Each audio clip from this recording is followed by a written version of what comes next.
지난 10일 통계청이 발표한 1월 고용 동향을 보면 고용 위기를 넘어서 고용 참사 수준인데 전체 취업자 수는 2,581명. 그래 지난해 대비 100만 명 가까이 줄어들었어요. 그리고 네. 실업자 수는 1년 사이 41만 명 이상 늘어서 실업자가 157만 명으로 역대 최대 기록했고. 근데 이 문제는 이 문재인 정부가 역대 그런 정부보다도 일자리 정부라고 표방하면서 100조 원 이상의 쏟아 부었단 말이에요.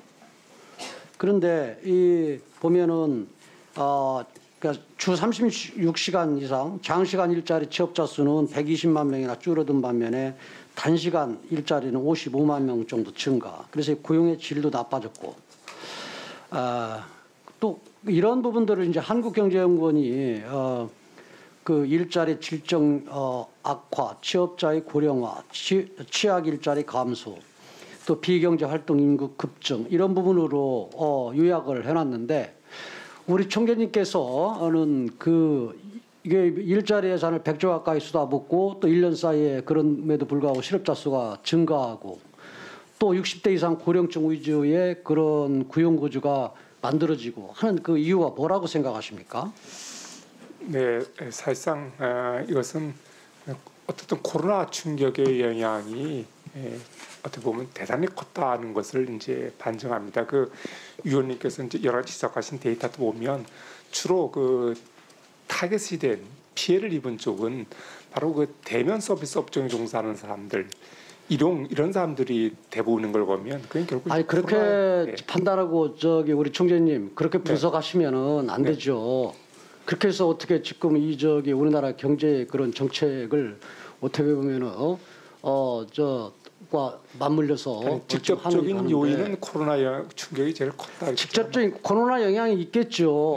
그런데 그렇게 분석, 그렇게 판단하면은 앞으로 우리나라 경제 큰일입니다. 우리 총재님이 그렇게 생각하시면은 코로나 문제도 있죠 요인이. 네네. 하지만 가장 큰 문제는 제가 볼 때는 이게 지금 수조 원 들여서 일자리 만들겠다고 하는데 쓰레기 줍기라든가 아니면 단기 가짜 일자리 이런 것만 만드는 그런 부분들도 있고. 네.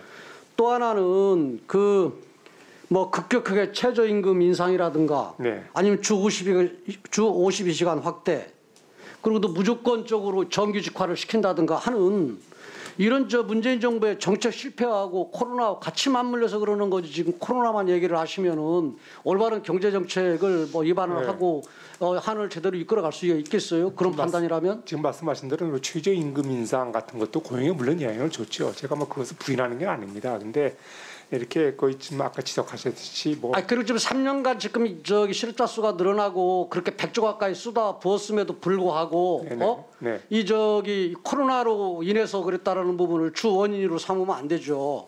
그렇지 않습니까? 근데 물론 이제 고용 정책에 대한 여러 가지 다시 그래서 총재님 그래서 지금 이 고용 정책에 대해서 제가 좀 말씀을 드리려고 그러는데 지금 이제 각국 은행이 이제 그 물가 안정이라든가 이런 부분들이 주 목표로 했는데 이제는 이제 고용 주요 책무로 이제 고용을 이제 채택하는 나라들이 많이 생겼어요. 그래서 우리나라도 지금 우리 한국은행도 지금 고용을 이제 기관의 목표로 세우겠다라고 하는데 그런데 또 한쪽에서는 또 한은의 기존 입장이 이 고용 안정화하고 물가 안정화가 상충된다. 그렇기 때문에 한은의 실질적인 또 정책 수단이 없다. 이런 얘기들도 나오고 그러거든요. 그래서 그 입장을 정확히 좀 이 자리에서 좀 말씀해 주시죠.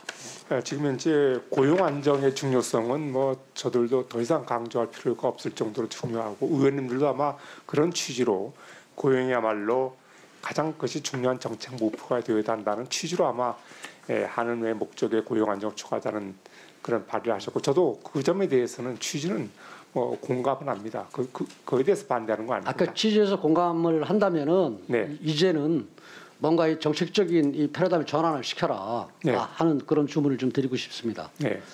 그리고 지금 우리 존경하는 김승우 의원도 질의하시고 그다음에 유성걸 의원도 질의를 하셨는데 지금 이제 제4차 재난지원금 그래서 이 부분은 이제 그 소상공인이나 자영업자들 영업 제한이라든가 이렇게 해서 어려운 이 사람들 손실보상을 좀 하자 이런 틀로서 이제 추경을 좀 하기로 했는데 추경이 다 이게 지금 그 정부 여당이 지금 생각하는 그런 방안은 10조가 넘고 뭐 20조가 넘고 심지어 30조까지 얘기하는데 이걸 국채 발행을 해서 뭐 하겠다 이런 방향으로 가고 있고 지금 이제 이 한국은행에서 이제 국채 발행을 이제 직접 매입을 한국은행에서 매입을 부담해라.